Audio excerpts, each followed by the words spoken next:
Dia 3 tahun di kamp kerja paksa karena percaya Tuhan. Di dalam penjara, tidak hanya terputus dari firman Tuhan, aku juga menghadapi banyak siksaan.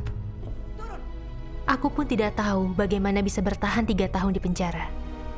Meskipun keamanan di kamp ketat, berkat pengaturan ajaib Tuhan, dia menerima catatan bertuliskan firman Tuhan, lalu berencana meneruskannya kepada para saudari lain. Aku mendongak, ada kamera keamanan di mana-mana. Aku diliputi rasa kecemasan. Jika aku ketahuan, semuanya akan berakhir.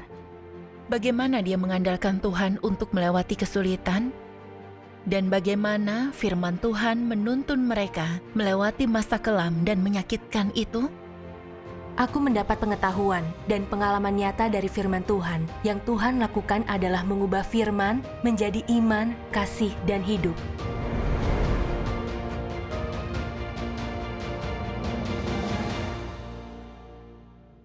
Kudengar kau dipenjara selama 3 tahun karena berkhotbah. Bagaimana kau bertahan di kamp kerja paksa itu? Aku banyak berdoa kepada Tuhan dan melewatinya selangkah demi selangkah dengan bimbingan firman Tuhan. Jika tidak, akan sangat sulit menanggung siksaan jangka panjang semacam itu. Iya, penjara PKT adalah neraka di bumi. Iya, beberapa saudari divonis pendidikan ulang dengan kerja paksa bersamaku. Kami harus bekerja lembur setiap hari, setidaknya selama 13 jam sehari. Jika penjaga tidak puas, mereka memakai tongkat listrik untuk menyetrum atau menendang kami. Setiap hari kami selalu sangat gelisah. Kami juga harus ikut kelas cuci otak dan menulis laporan ideologi. Siksaan jangka panjang itu sangat menyengsarakan. Dan aku sangat merindukan pasokan firman Tuhan.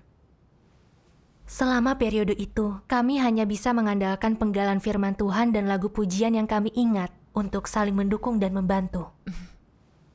Aku ingat wakil kepala penjaga memberitahuku, jika aku bekerja keras, hukumanku akan dikurangi 1 bulan.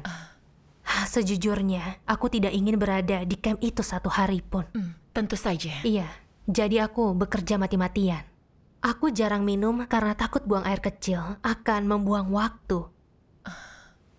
Aku melakukan pekerjaan kasar yang mengharuskan memegang pinset setiap hari. Dan seiring waktu, ibu jariku mulai terasa sangat sakit. Tetapi aku hanya bisa minum obat penghilang nyeri. Namun sekeras apapun aku bekerja, namaku tak pernah muncul di daftar pengurangan hukuman. Lalu, aku terkena tenosinovitis di tangan dan tidak bisa mencuci pakaianku sendiri. Separah itu? Iya. Lalu karena kondisi kehidupan di kamp kerja paksa sangat buruk, aku menderita radang usus dan rematik. Meskipun begitu, aku masih harus bekerja. Jika tak rajin aku dimarahi dan hukumanku tak dikurangi, aku sangat menderita saat berada di sana. Para saudariku akhirnya tahu bahwa aku sakit dan mereka menemukan cara untuk membantuku. Aku ingat saat tidak ada yang melihat saudari Lee membisikkan firman Tuhan kepadaku. Dari lingkungan hingga orang dan perkara lainnya, semua atas izin tahta Tuhan. Jangan sampai mengeluh atau Tuhan akan menahan karunia-Nya.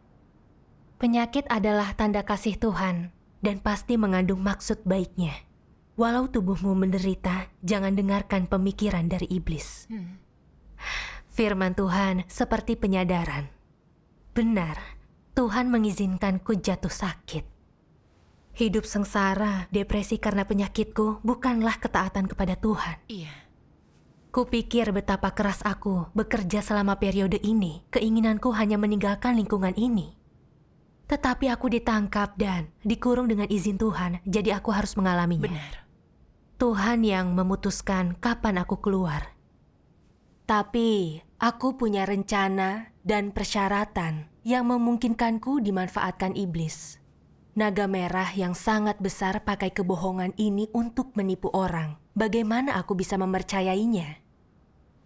Setelah menyadari ini, aku tidak lagi bertindak dengan caraku. Kulepaskan rencana dan persyaratanku. Lalu aku pasrah kapan Tuhan mengeluarkan aku. Firman Tuhan sungguh membantu di waktu yang tepat. Iya. Kudengar kau juga menyebarkan firman Tuhan di kamp kerja paksa. Bagaimana kau bisa melakukan itu di sana? Karena pada saat itu, kami hanya bisa mengingat sedikit sekali firman Tuhan. Setelah sekian lama di lingkungan yang menyakitkan dan menyedihkan, tanpa persediaan firman Tuhan, aku merasa sangat sengsara dan lemah. Aku sering berpikir, sebelum ditangkap, aku bisa membaca firman Tuhan kapan saja, memahami kebenaran dari firman Tuhan, menemukan cara menerapkannya, menemukan terang dan kebebasan di hatiku. Namun di dalam penjara, tidak hanya terputus dari firman Tuhan, aku juga menghadapi segala macam siksaan. Aku pun tidak tahu bagaimana bisa bertahan 3 tahun di penjara. Saat itu semua saudariku mengalami hal serupa. Aku ingat suatu malam, seusai kami bekerja, seorang saudari berbisik kepadaku. Ya, berada di sini terlalu sulit. Aku tidak tahu cara menjalaninya. Akan menyenangkan jika aku bisa membaca firman Tuhan. Aku sangat menyesal tidak membaca lebih banyak firman Tuhan. Seandainya aku menghafal 1 paragraf lagi. Dalam lingkungan itu, kehadiran firman Tuhan sangat berharga. Iya, aku juga merasa begitu. Dan mulai berpikir sangat menyenangkan jika aku bisa membaca firman Tuhan lagi.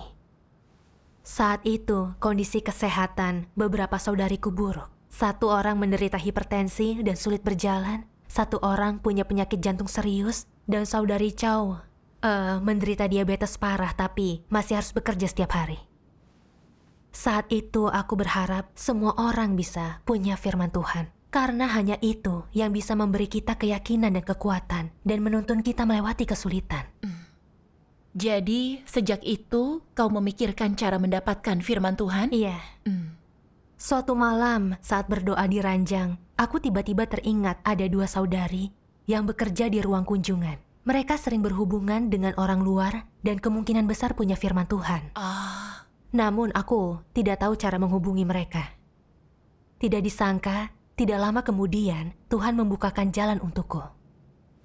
Suatu hari kepala penjaga bertanya kepadaku, apa aku ingin menjadi pengurus.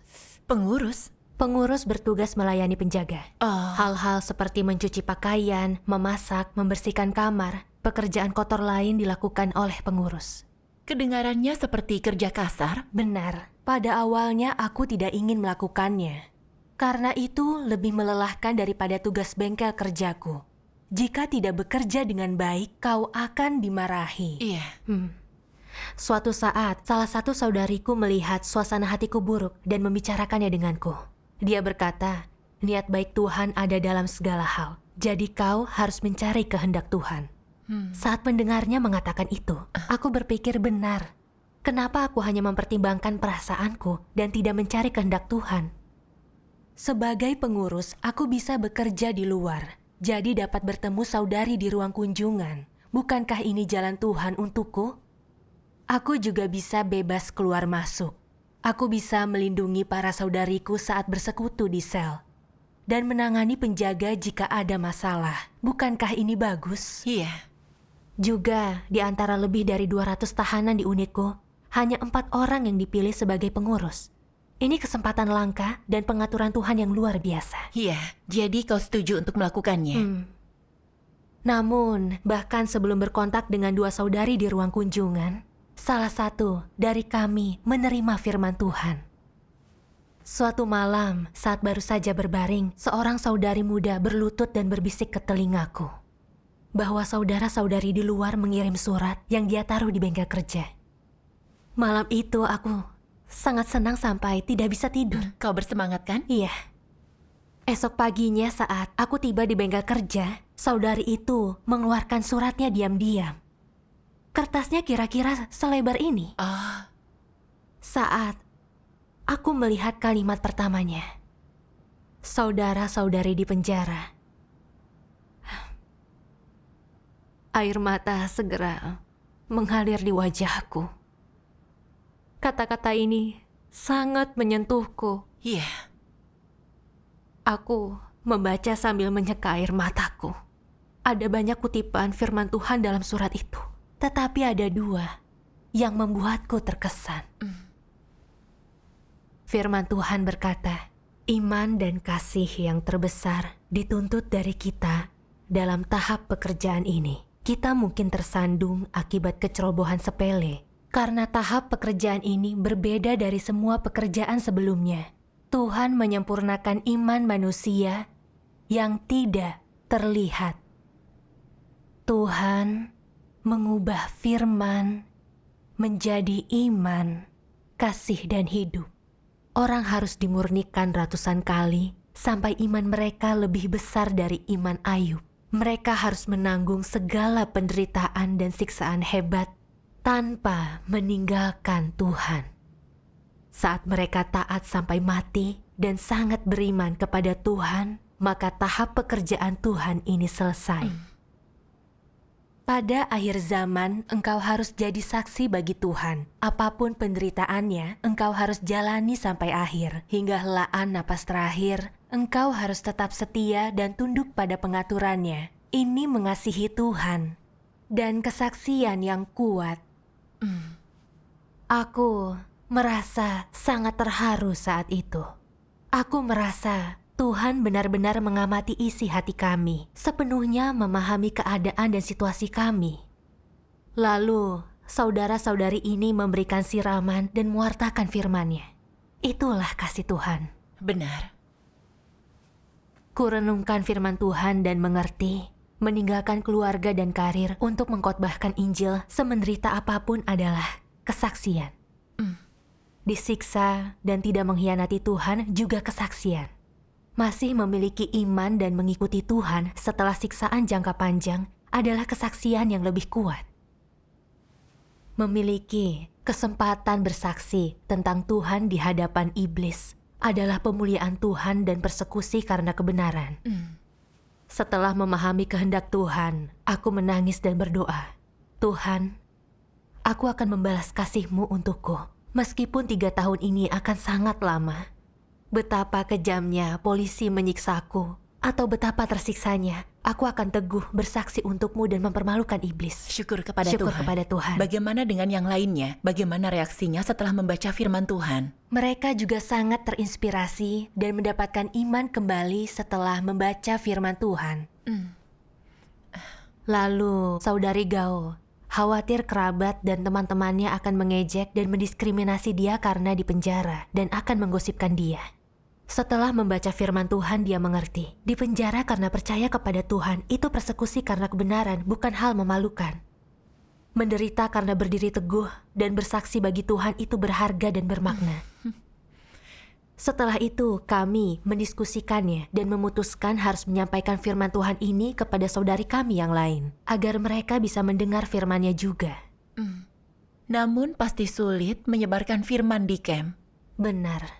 Aturan camp sangatlah ketat. Kami tidak diizinkan bicara atau memberi apapun kepada tahanan dari unit yang lain. Bahkan tidak bisa kontak mata. Meski sesekali bertemu mereka, kami tidak boleh terlalu dekat. Jadi jika ingin meneruskan catatan itu kepada seratusan saudari di 7 unit lain, itu sangat berbahaya. Iya.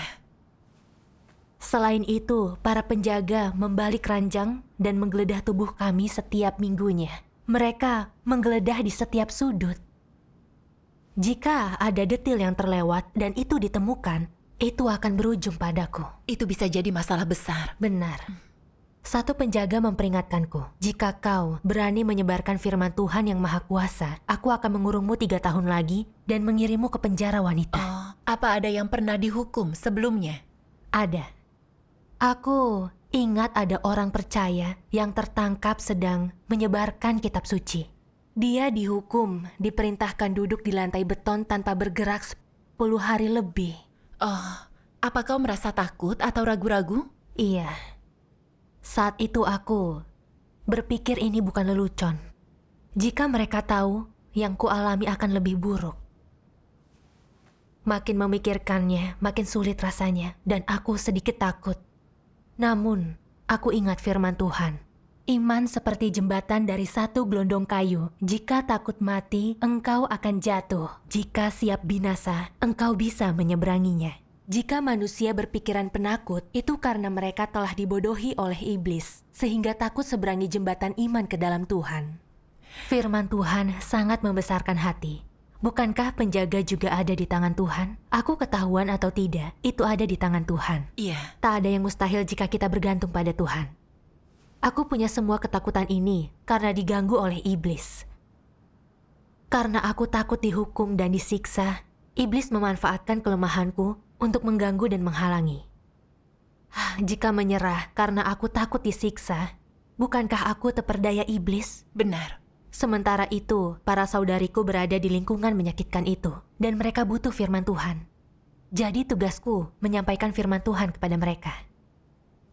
Bagaimana kau menyampaikan firman Tuhan kepada para saudari di unit lain? Dalam pekerjaan biasa kami, sulit untuk berhubungan dengan saudari kami di unit lain. Kami hanya bertemu mereka saat makan bersama. Jadi kami berencana meneruskan catatan itu saat makan. Namun itu pasti sulit. Iya. Ruang makan penuh dengan kamera keamanan, dan kami tidak diizinkan bicara atau berjalan selama makan. Harus selesai makan dalam 5 menit.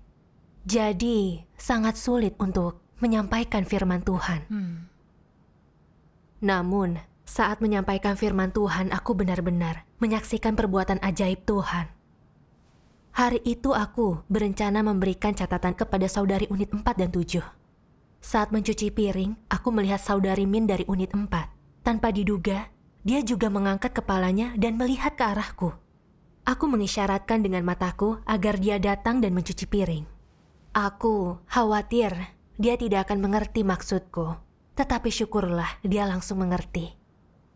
Kami berdua berjalan ke penyimpanan alat makan bersamaan. Aku segera mengeluarkan catatan dan memasukkan itu ke sakunya. Hanya butuh beberapa detik. Aku sangat bersyukur kepada Tuhan. Hanya tersisa saudari di unit 7. Iya, sungguh kebetulan. Seorang saudari yang kukenal dari unit 7 duduk di barisanku. Tak sampai 1 meter dari tempatku.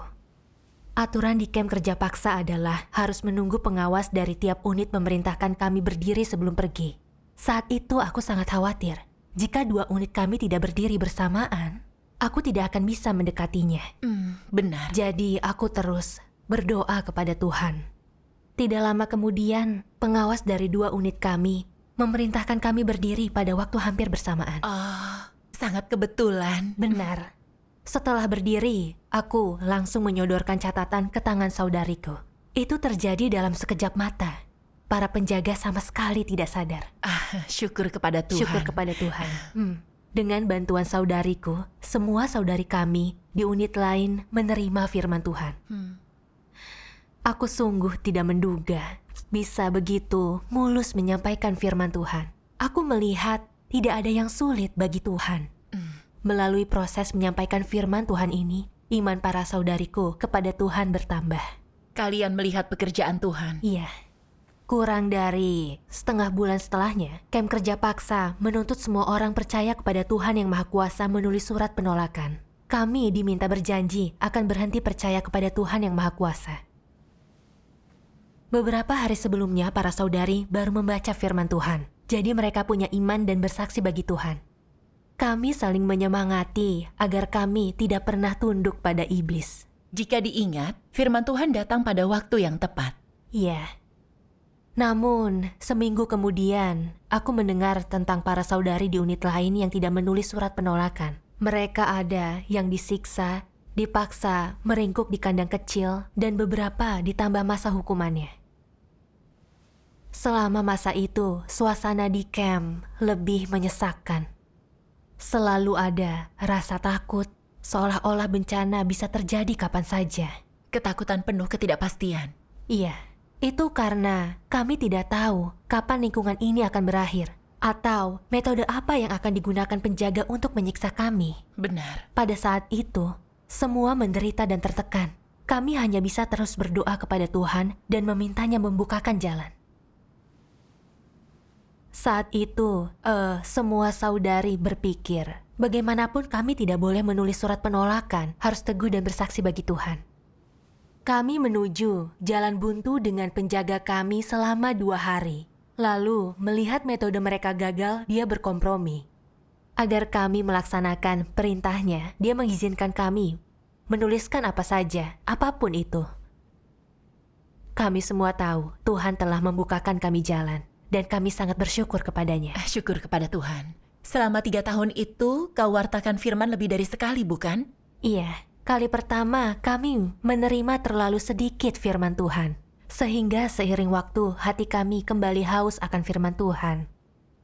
Suatu ketika pada hari kunjungan, aku melihat satu keluarga datang dan aku sangat merindukan keluargaku.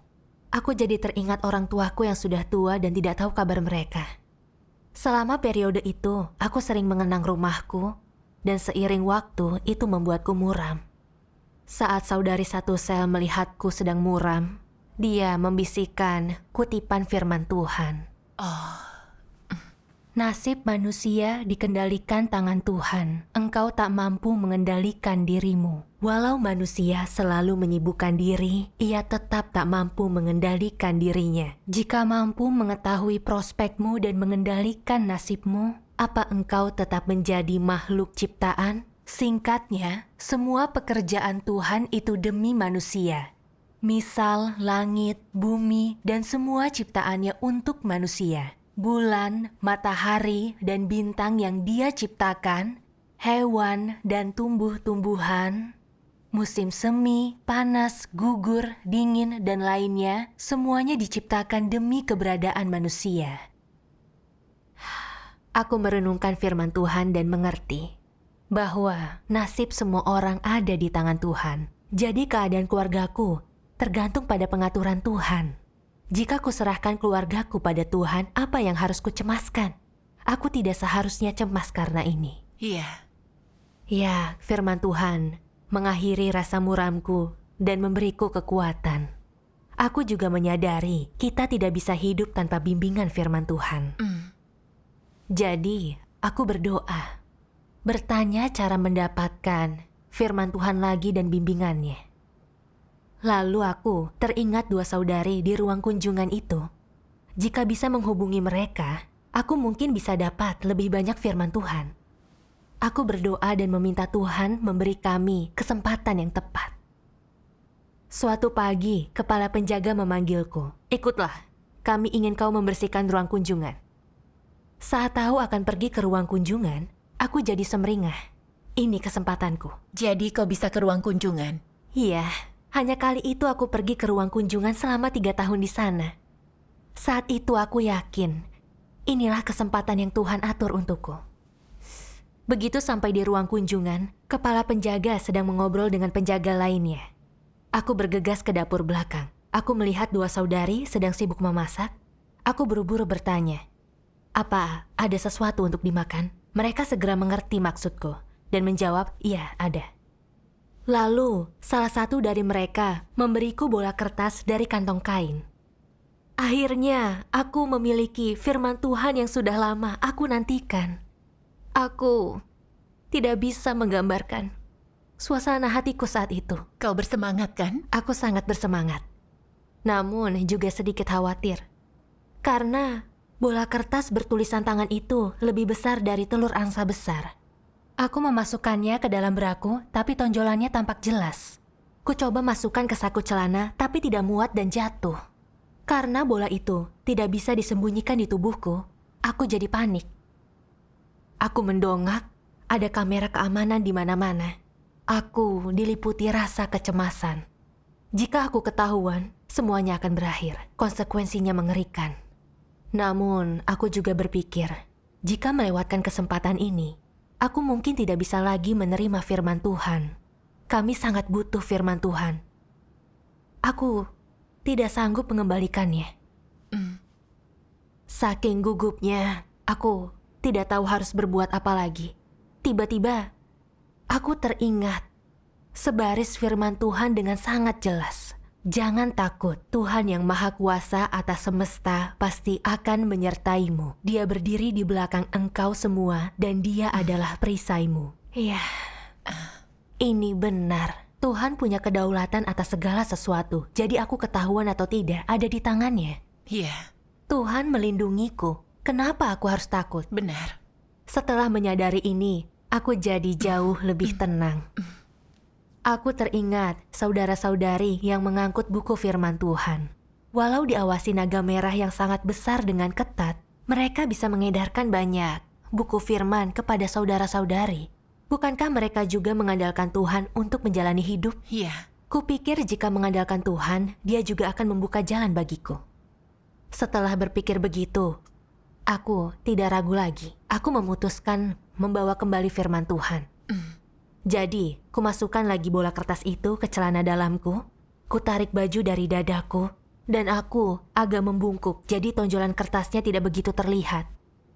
Aku berpikir, aku harus bawa firman Tuhan ke bengkel kerja dulu, lalu kembali untuk bersih-bersih. Aku jadi ingat pintu ke bengkel kerja dijaga oleh kepala seksi Chang. Dia sering memintaku membantu-bantu, jadi hubunganku baik dengannya. Oh, Saat itu aku benar-benar sadar, ini jalan yang Tuhan buka untukku. Jadi aku langsung pergi ke kantor kepala seksi Chang dan berkata dengan pelan, "Kepala Chang, aku datang bulan, aku ingin ke atas sebentar." Begitu mendengar aku ingin ke atas sendirian, wajahnya jadi menegang. Dia bilang tidak. "Minta penjagamu untuk mengantarmu. Di mana penjagamu?" Dia melihat sekeliling mencari penjaga kami. Perasaanku jadi tidak enak. Aku jadi gugup. Jika penjaga datang untuk mengantarku, semuanya selesai. Penjaga kami sangat ketat dengan para tahanan. Jika tahu aku ingin kembali, bukan hanya menolak, dia juga akan memeriksa apa aku benar-benar datang bulan. Jika tahu aku membawa firman Tuhan, dia akan memukuliku sampai sekarat. iya. Saat itu rasanya jantungku mau loncat. Aku tak bisa berhenti menangis dan juga berdoa. Tepat pada saat itu, tiba-tiba aku ingat membuatkan kepala seksi Chang tas kain beberapa hari lalu. Aku langsung bertanya, "Kepala Chang, apa kau suka tas kain yang aku buat untukmu? Jika butuh hal lain minta saja ya." Begitu mendengar ucapanku, dia menjadi lebih rileks. Aku sadar, Tuhan sedang membuka jalan bagiku. Aku berkata kepadanya, "Kepala Chang, jangan cemas. Aku akan kembali kurang dari semenit." Dia tidak menjawab, jadi aku segera berlari ke atas. Tiba-tiba aku ingat, harus melewati pintu besi untuk bisa ke bengkel kerja. Menurut peraturan, pintu itu biasanya dikunci. Saat itu aku tidak bisa memikirkannya. Aku pun tidak merasa terlalu takut, karena selama proses ini aku jelas melihat Tuhan menyertai dan membimbingku di setiap langkah. Iya. Saat tiba di pintu besi itu, aku terkejut pintunya tidak terkunci. Dan tidak ada penjaga di koridor di sisi lain pintu. Aku bersyukur berulang kali di dalam hati. Aku segera ke bengkel kerja, memberi firman ke saudariku. Rasanya seolah membuang batu besar. Tuhan sungguh membukakan jalan untuk segala hal. Iya. Aku teringat perkataan Tuhan Yahweh kepada Yosua. "Jadilah kuat dan penuh keberanian. Jangan takut maupun tawar hati, karena Tuhanmu menyertaimu kemanapun engkau pergi." Benar, Tuhan adalah pencipta. Semua hal ada di tangannya. Semua manusia, benda, dan makhluk melayani pekerjaan Tuhan. Pengalaman ini membuatku melihat perbuatan ajaib Tuhan dan melihat otoritas Tuhan ada di atas segalanya. Iya. Jika diingat, aku melihat cara Tuhan mengatur semuanya dengan cerdik. Misalnya, para tahanan sulit berhubungan dengan kepala seksi Chang. Dari 1.000 orang lebih tahanan, dia hanya minta tolong padaku. Ini yang Tuhan siapkan untukku. Benar. Kepala penjaga yang selalu mengawasi kami bekerja, tidak mengawasiku kali ini. Bahkan pintu besi yang biasanya dikunci, kali ini tidak dikunci. Semuanya terasa tidak biasa. Alkitab berkata, hati raja bagai batang air di tangan Tuhan, dialirkannya kemana ia ingini. Firman ini benar. Aku hanya bisa memuji kuasa Tuhan. Syukur kepada Syukur Tuhan. kepada Tuhan. Kau pasti menerima banyak firman Tuhan kali ini. 3 bab baru firman Tuhan. Engkau harus memikirkan perbuatanmu, Tuhan sumber kehidupan manusia, keluhan yang maha kuasa, dan pulusan lagu pujian. Dalam lingkungan seperti itu, rohani kami haus. Melihat firman Tuhan manapun terasa luar biasa. Tetapi membacanya sangat menyenangkan. Segala sesuatu di dunia ini berubah dengan cepat, seiring pemikiran yang maha kuasa dan di bawah pengawasannya. Hal-hal yang belum pernah didengar umat manusia dapat tiba-tiba terjadi sedangkan hal-hal yang sudah lama dimiliki umat manusia dapat menghilang tanpa disadari. Tak seorang pun mampu menyelami keberadaan yang maha kuasa, dan terlebih lagi, tak seorang pun dapat merasakan transendensi dan kehebatan kekuatan hidup yang maha kuasa. Dia transenden karena dia mampu memahami apa yang tidak dapat dipahami manusia. Dia besar karena dialah sosok yang ditinggalkan oleh umat manusia tetapi menyelamatkan umat manusia. Dia memahami arti kehidupan dan kematian, dan lebih dari itu, dia tahu hukum-hukum keberadaan yang harus diikuti oleh manusia yang diciptakan.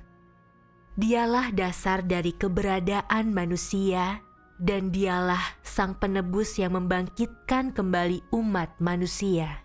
Dia membebani hati yang bahagia dengan duka cita dan mengangkat hati yang bersedih dengan kebahagiaan. Semua ini demi pekerjaannya dan demi rencananya. Yang Maha Kuasa berbelas kasihan kepada orang-orang yang sudah sangat menderita ini. Pada saat yang sama, Dia muak dengan orang-orang yang tidak memiliki kesadaran ini, karena Dia harus menunggu terlalu lama untuk mendapatkan jawaban dari umat manusia.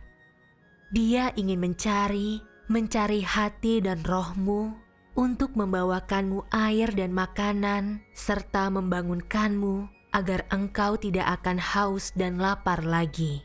Ketika engkau letih dan ketika engkau mulai merasakan adanya ketandusan yang suram di dunia ini, jangan kebingungan, jangan menangis. Tuhan yang Maha Kuasa, Sang Penjaga, akan menyambut kedatanganmu setiap saat. Dia berjaga di sisimu, menantikanmu untuk berbalik. Dia menantikan hari ketika engkau tiba-tiba memperoleh kembali ingatanmu, ketika engkau menyadari bahwa engkau berasal dari Tuhan, bahwa entah kapan engkau kehilangan arah, entah kapan engkau kehilangan kesadaran di jalan, dan entah kapan engkau mendapatkan seorang Bapa. Selanjutnya, ketika engkau menyadari bahwa Yang Maha Kuasa selama ini selalu mengamati, menantikan di sana sangat lama untuk kedatanganmu kembali. Dia telah mengamati dengan kerinduan yang memilukan, menunggu respons tanpa jawaban. Penjagaan dan penantiannya begitu tak ternilai, dan semua itu adalah demi hati manusia dan roh manusia. Mungkin penjagaan dan penantian ini tidak berbatas waktu, dan mungkin semua itu sudah berakhir. Namun, engkau harus tahu persis di mana hati dan rohmu berada saat ini. Setelah membaca firman Tuhan, beberapa saudari kami menangis. Kami merasakan kasih dan belas kasihan Tuhan bagi umat manusia dalam firman-Nya. Hanya Tuhan yang peduli dan mencemaskan masa depan dan takdir kita. Siapa lagi yang punya kasih sebesar itu? Benar. Setelah itu, kau pasti ingin menyampaikan firman Tuhan kepada saudari lain? Iya. Aku ingin menyampaikannya kepada saudari yang sedang sakit parah. Kondisinya sangat buruk. Tapi dia mengerti kehendak Tuhan dari firman Tuhan. Dia sadar tidak ada kesaksian saat mengeluhkan penderitaannya.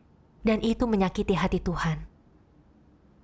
Dia menyesalinya dan ingin mencari kehendak Tuhan dalam penyakitnya, bersaksi untuk menghibur hati Tuhan. Semua orang sangat termotivasi oleh pasokan firman Tuhan. Iya, aku pun sangat tersentuh, terutama saat membaca firman Tuhan ini. Dari saat engkau lahir dengan menangis ke dalam dunia ini, engkau mulai melakukan tugasmu. Oleh karena rencana Tuhan, dan oleh karena penentuannya dari semula, engkau melakukan peranmu dan memulai perjalanan hidupmu. Apapun latar belakangmu dan apapun perjalanan yang ada di hadapanmu, Tak seorang pun dapat lolos dari pengaturan dan rencana surga, dan tak seorang pun dapat mengendalikan nasibnya sendiri, sebab hanya Dia yang mengatur segala sesuatu yang mampu melakukan pekerjaan tersebut. Sejak hari manusia diciptakan, Tuhan telah bekerja sedemikian rupa, mengelola alam semesta, mengarahkan irama perubahan untuk segala sesuatu dan jalur pergerakannya. Sebagaimana halnya segala sesuatu, manusia secara diam-diam dan tanpa sadar dipelihara oleh kemanisan dan hujan serta embun dari Tuhan. Seperti segala sesuatu, manusia tanpa sadar hidup di bawah pengaturan tangan Tuhan. Hati dan roh manusia berada di tangan Tuhan. Segala sesuatu dalam kehidupannya berada dalam pengamatan mata Tuhan. Entah engkau mempercayainya atau tidak, setiap dan segala hal, apakah hidup atau mati, akan berganti, berubah, diperbarui, dan lenyap sesuai dengan pemikiran Tuhan. Begitulah cara Tuhan memimpin segala sesuatu. Saat merenungkannya, aku tidak bisa menghentikan air mataku. Aku teringat keluargaku yang lebih suka anak lelaki, dan aku tumbuh dalam kesepian dan diskriminasi. Aku pernah menikah 2 kali dan gagal, mencoba bunuh diri beberapa kali. Aku pikir, dari sekian banyak manusia, Tuhan memilihku untuk datang ke rumahnya. Kini aku mengerti aku selamat karena Dia melindungiku. Dia punya amanat untukku, dan aku punya misi dan peran dalam hidupku. Iya. Aku mengkhotbahkan Injil, tapi dipenjarakan di kamp kerja paksa, lalu menjadi pengurus. Semua itu atas izin Tuhan. Aku bisa menyebarkan firman Tuhan dan membantu serta mendukung para saudari di sini. Tuhan telah memberiku beban ini. Inilah misiku. Iya. Ya, saat aku mengingatnya, hatiku terasa hangat. Aku merasa beruntung bisa mengikuti Tuhan yang Maha Kuasa, melakukan tugas makhluk ciptaan, mengalami pekerjaan Tuhan, dan melihat perbuatan ajaib Tuhan. Aku benar-benar diberkati. Iya. Aku tahu, Tuhan selalu berada di sisiku. Tuhan adalah penguasa nasibku, jadi apalagi yang bisa kuminta? Saat memikirkan ini, berada di kamp kerja paksa jadi tidak terlalu sulit. Aku juga tidak merasa sendiri. Syukur kepada Syukur Tuhan. kepada Tuhan. Kami saling bersekutu soal kehendak Tuhan dan diilhami olehnya. Kami benar-benar merasa bersyukur. Dan tekad kami untuk bersaksi bagi Tuhan membesar.